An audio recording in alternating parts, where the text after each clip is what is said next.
Legit. Okay, so now, Lafel, we're gonna go straight in over to the drafting stage, and don't mind me if I just gonna go and ramble on, because this is what I really want to see. Because once it reaches down to that match point stage, Alpha 7, perhaps they were kind of on a little bit of experimental stage in Game of One. Round robin. I've always been talking about this. It's always round robin, round robin, round robin. You can hear that over and over again. There's a lot of experimentation that goes on. So perhaps, especially going up against ONIC Indonesia, you gotta have to find a little bit of their kryptonite, especially since the introduction of Savero and Ryota that joined into the fray. But for now, let's talk about this. We've got ONIC that is going to be on the first pick, first ban, and Alpha 7 comes in shortly afterwards. With the Mathilda, Joy, as well as the Phobias that will be joining into the banning phase. We will not be seeing them anymore. But in the meantime, the Fanny as well as the Luoyi has also joined in. Kalia is not seen anywhere just yet. Not only just Kalia, actually. Kalia, Suyo, Jusin, Harif even, and perhaps even, we saw in this game, the Hanzo is currently not included, and Alpha 7 now we'll be focusing down onto getting that Kalia being banned out. So great, no more of the Kalia. No, actually it's not great. Me, Lafel and I wants to see more of the Kalia, but maybe not today anymore. Maybe not today. Perhaps game number 3 if Alpha 7 Esports did manage to get themselves game 3, that is. But with the Suyo that is being picked out from the side of ONIC, it's always a very good blind B1 pick. Whenever you go for the B1 pick, look for something that is comfortable, look for something that is great.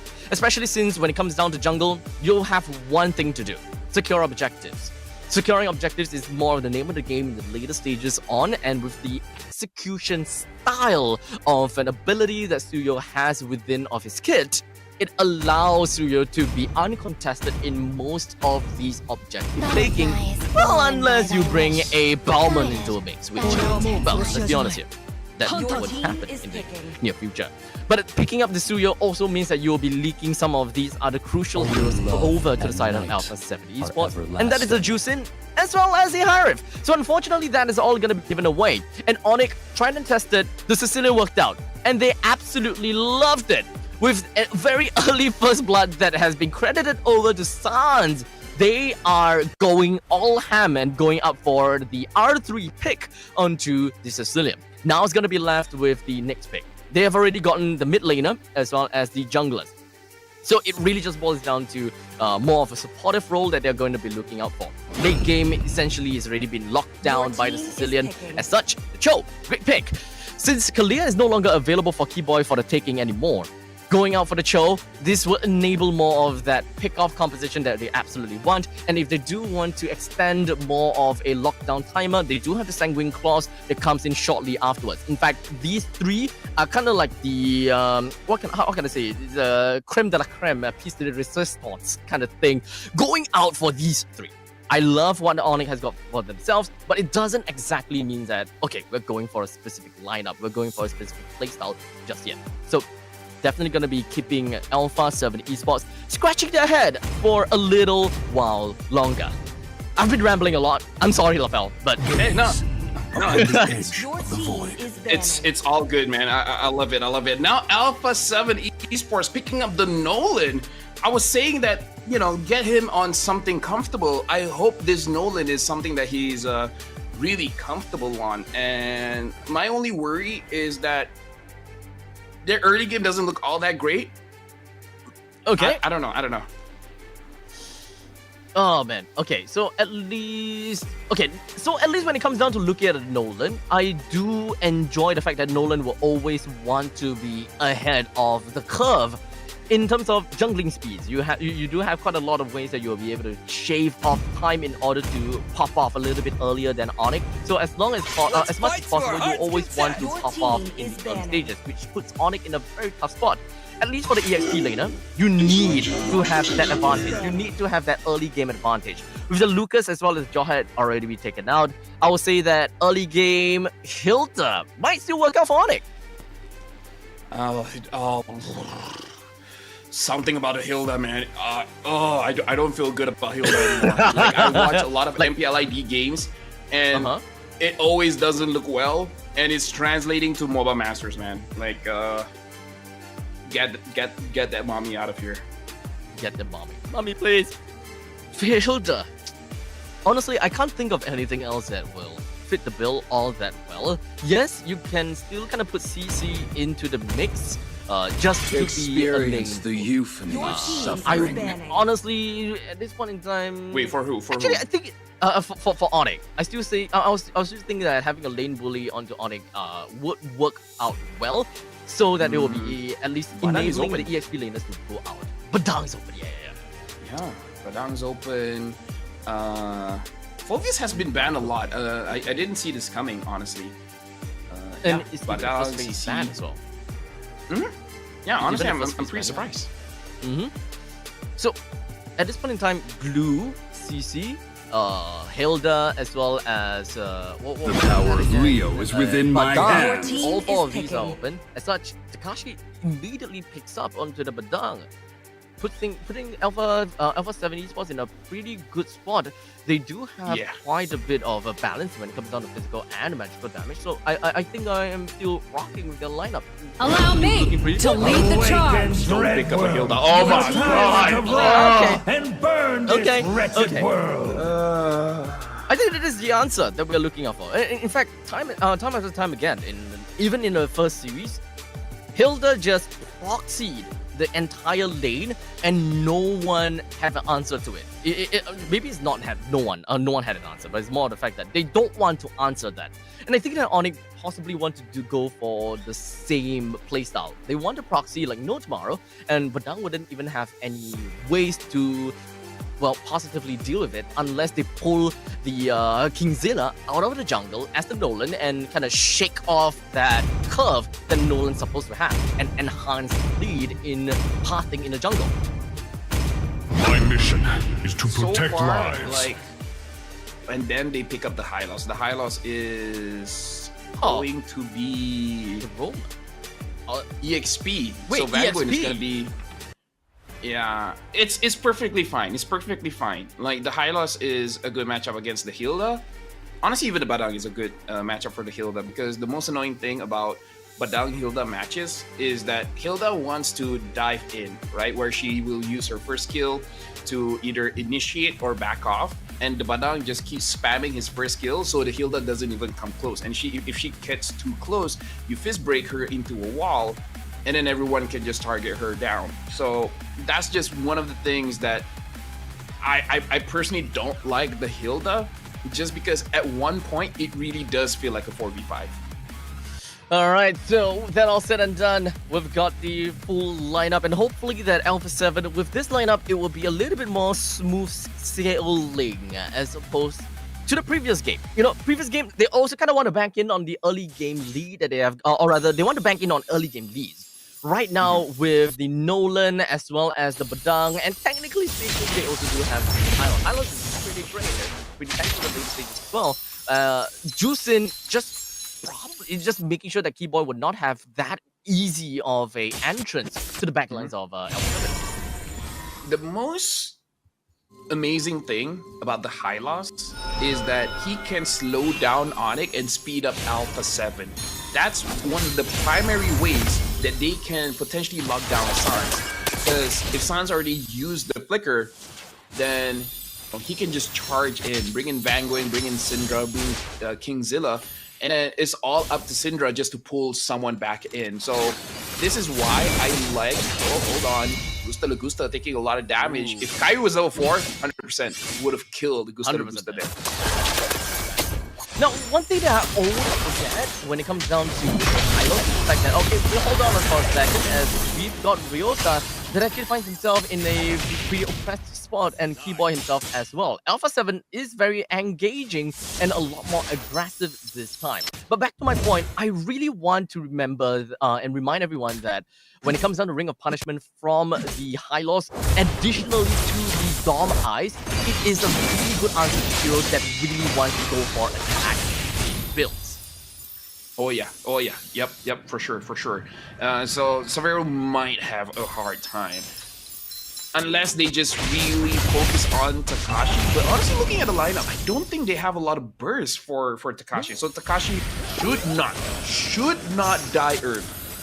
Yeah, but the only problem that I see is possibly with such a big wall from Takashi, he might actually just overstay his welcome because yeah, he can take shots after shots. That also means that Suns will be giving shots after shots and just really building up a lot of those tanks over a long time. But in the meantime, Kyrie is gonna be the first person to be taken down, in fact, by the hands of Takashi. While we are on that note, we do have the Lord that has been taken. Lord, the Turtle that has been taken away away by ONIC. So it's kind of like a 1-for-1 trade at this moment. Yeah, now Severo, he might know what's coming up. Vanguard now level 4. They're gonna force engage onto Severo. He's not surviving this one. Or am I eating my words too soon? Severo trying to get away. Gets a kill onto Vanguard. Severo! Oh, Severo! Oh my god, what? What? Gusta's going up next. Dude, what is that? Cassacres, I say he's gonna die and he gets a double kill? What's up with that? Hey, look, this is LaFell speaking after all. Have you forgotten your brand?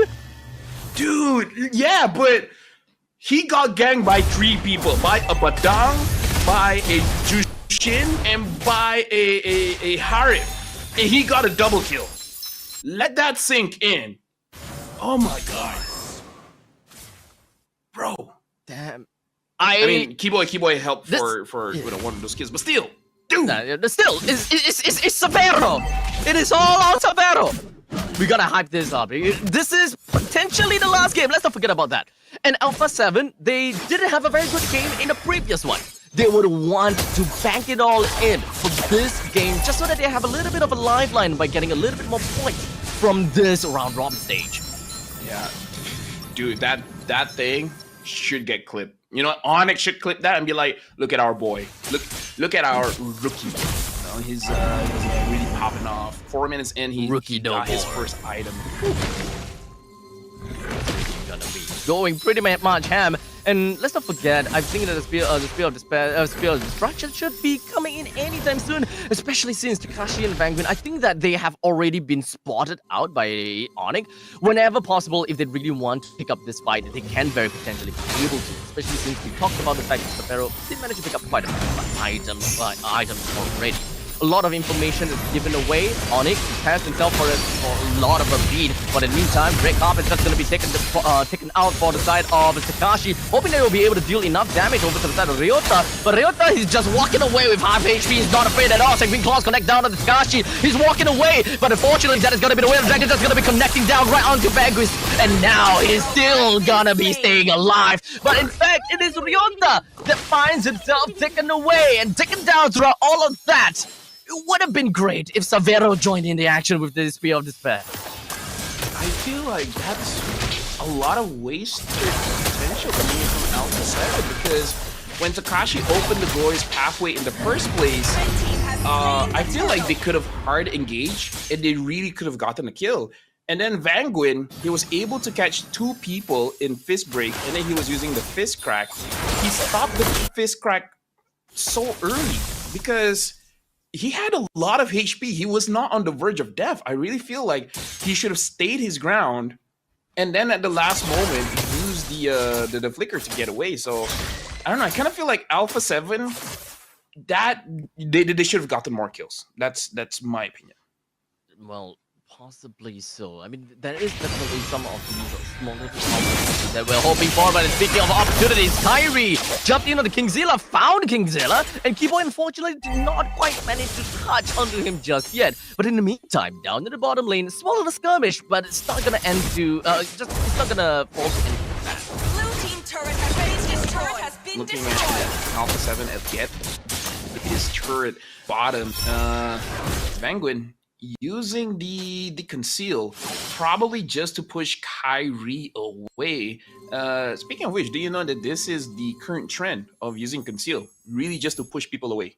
Like you don't even catch them. Just by pop it. Yeah, just shing, and then people are like, oh no, someone's gonna catch me, so we get priority over in the bushes. Ah. Wait, what the hell? That's not supposed to work that way. But I guess this is more of like mental fortitude. Yeah, At one point in time, Yeah, I'm just gonna wait for that one moment in time. The team just be like, you know what? Come at me. Do it. Do it. Severo now having the golden staff. So this time, the Spear of Destruction will deal quite a lot of damage. Not in terms of the spear itself doing damage, but meaning like when he arrives, a lot of damage can come in. So Alpha 7, despite ONIC looking very good, there's really no big difference in terms of the gold lead. Alpha 7, they have a drive that they can start fights, but they're not starting fights here. I mean, I guess they are making that by getting themselves a little bit more advantage over the turtle and getting themselves that priority. In fact, priority indeed. Kingzilla gets the turtle while that red carpet just kind of blows it all the way down, ensuring that Takashi is pushing everyone else away. Yeah, but do you see how much HP Takashi lost? You didn't, Actually, I have because no he didn't, right? Oh. ONIC does not have the damage, so that's why I kind of feel like Alpha 7 should have just, forced. They really could get some kills. Like this. Speaking of forcing, like this, yes! This is gonna be jumping on Keyboy, but unfortunately he does have Jikundo to get himself away from all of that. But take a look at the knockup! Oh, Vanguard as well as Takashi knocked up, and these are the two front lines from Alpha 7 that has been taken down. They sought our advice, they went for it, only to be punished by ONIC. Where did all that damage come from? Severo? I give up, man. Like, LaFell, maybe not make calls like that. I stand my ground. They just couldn't do it, okay?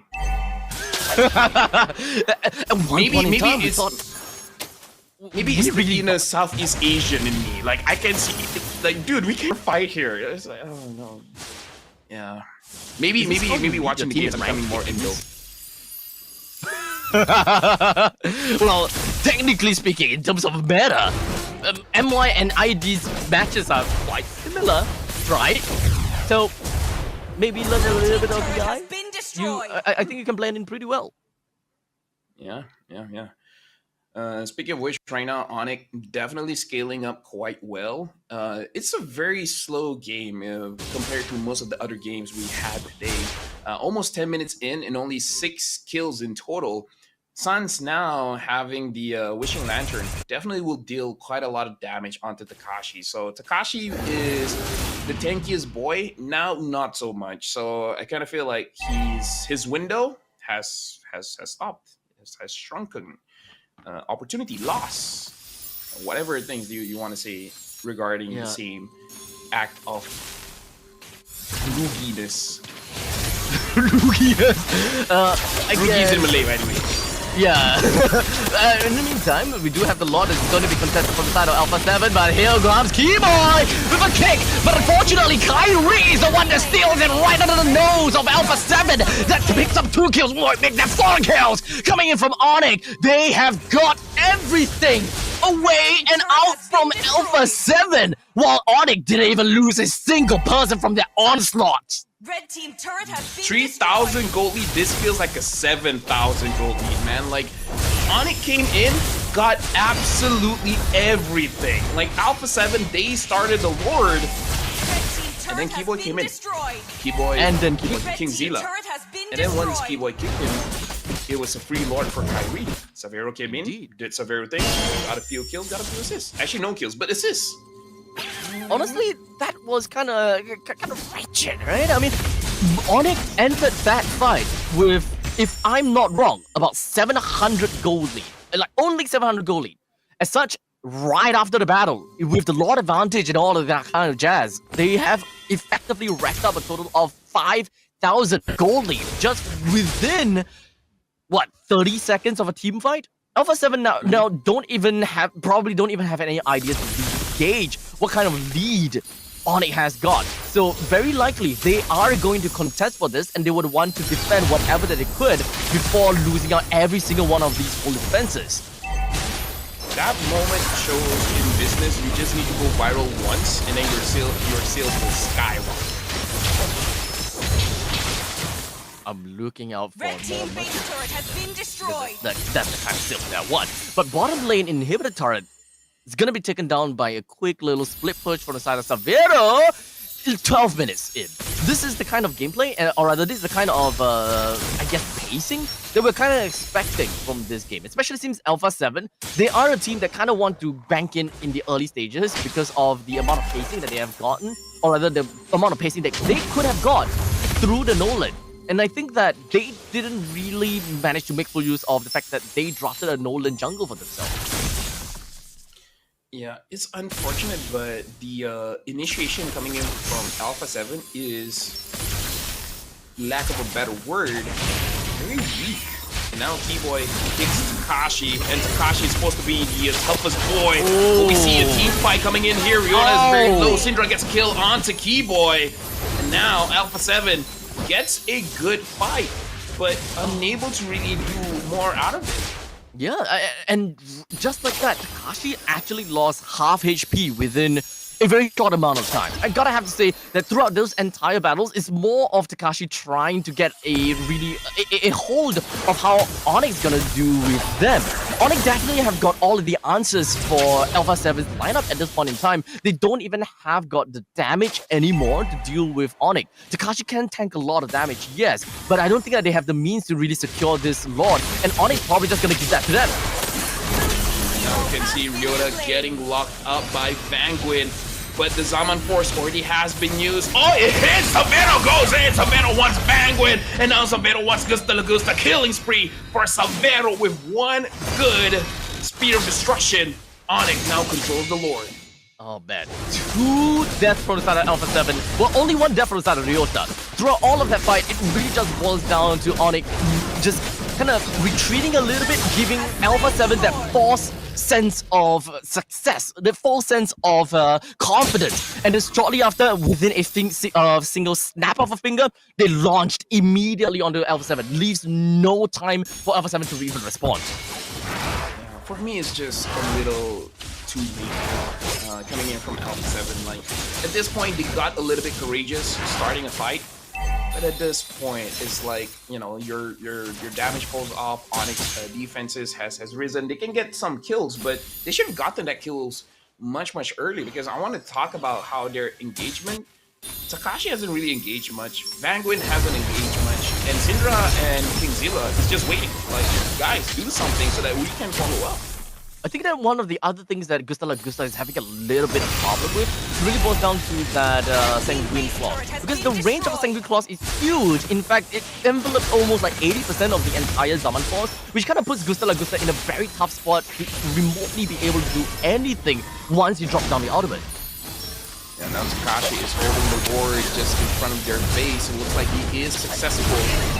Takashi just received quite a lot of damage here. It's gonna be tough.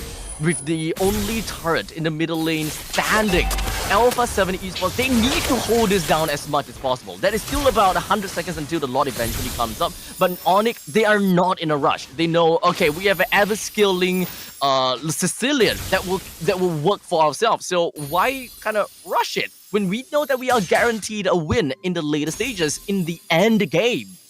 Yeah, they can legit just wait for Lord. While waiting for Lord, just give space so that Sans can get free stacks, because again, like, it's just gonna be good. Now Takashi, Lord is halfway in front, but just trying to slow things down. Zaman Force being used to clear out the minions. Gusta Lagusta trying to deal as much damage as he can, but he's in a very rough spot. Like, if he overextends, he's gonna get taken down by ONIC. Yeah, especially since I think that Alpha 7, they don't have a very good way to catch on to someone. So Gusta Lagusta doesn't have a very good person to really focus down. They can't just lock down as much as possible. So ONIC, they do have quite a bit of ways that can just move the high ground from the facility. It's kind of tough to get to close the gap to remotely be able to do anything to ONIC. And looking at the items for Sicilian, the only item left that he can build is either go straight for the, like, sell the Elegant Gem and maybe pick up something like Punishment or an Immortality, or just complete item for Elegant Gem. But looking at Wishing Lantern as well as Divine Glaive really does make it so that Takashi can't take the damage coming in from Sans, because stacks, sure, high, whatever, but the effects coming in from Wishing Lantern and Divine Glaive makes it so that if you have high defense or high HP, you're gonna get taken down. Takashi has both, so, you know, he also is gonna get taken down pretty fast. It's kind of like damned if you do, damned if you don't. Takashi will Exactly. die anyways, especially you're going up against Sans. And Sans just even picked up the lightning trinket, so Damage. he's even managed to find more people. Boom! Everyone is just gonna be knocked down in an instant, like as though Sans don't do enough damage. Yeah, like again, I thought he had enough, so just pick up like an immortality or winter would be fine. But he's like, nuh-uh, they're not touching me. I'm 0 damage. Which, to be fair, yeah, no one's touching him. Yeah, no one's touching Sans at all. Now that you mentioned it, no one's literally going over to the back lines, especially since the only one that can realistically be able to just jump over the back lines is Kingzilla. But so far, the gaps between the front lines of Alpha 7 to Sans is probably a little bit too much, and that's probably also too much for Alpha 7 to handle, to the point that they have to play a front-to-back game instead of Kingzilla just zipping over to the back lines and just dealing with the big problem. Now with the Lord marching in, Zaman Force has been used. Alpha 7 is gonna try their hardest to make sure that the game doesn't end. Here, Sans gets killed onto Banguin Savero. Free hitting from the side, Monster Hero Fall Kyrie, and now they're gonna end the game. Alpha 7, nothing can be done. ONIC ID closes the day with a 2-0. Oh boy, ONIC, Indonesia. They truly managed to show what they are really capable of, especially